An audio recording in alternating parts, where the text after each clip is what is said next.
Na huko Samburu, licha ya tamaduni za kijamii kuwa kikwazo kwa wanawake kuwania nyadhifa za uongozi katika jamii ya wafugaji, wimbi la kisiasa katika kaunti ya Samburu na Laikipia sasa limechukua mkondo tofauti kabisa baada ya kina dada kuonesha azma ya kuwania nyadhifa mbalimbali kwenye uchaguzi mkuu mwaka 2027.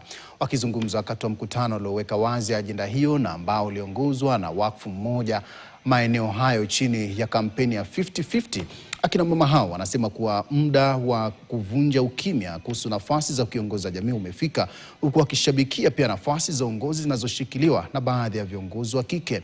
Kulingana na naibu mwenyekiti wa wakfu huo Judy Juma, tayari wanawake 20 wamepewa mafunzo ya namna ya kujitosa katika ulingo wa kisiasa, kampeni ambayo pia anasema imepiga upatu kuenezwa katika kaunti nyingine nchini.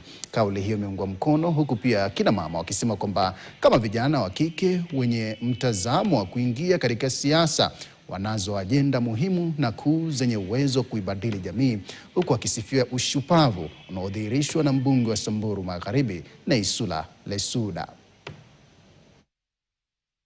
The aim of this training and the program that we are doing in this county has been to amplify the issues that women experience in politics, but also to show women that there are opportunities for them to enter the leadership space, as well as the opportunities that are there for men. We are not only doing this project in Samburu, we are also implementing the same in the counties of Homa Bay, Bomet and Kirinyaga. Nimejua umuhimu wa youth kukua katika hizi decision making tables na opportunities ambazo sisi youths wa marginalized communities tuko nazo. It's time also for us to sit on the tables of decision making as young women and upcoming politicians. It is possible, it is doable.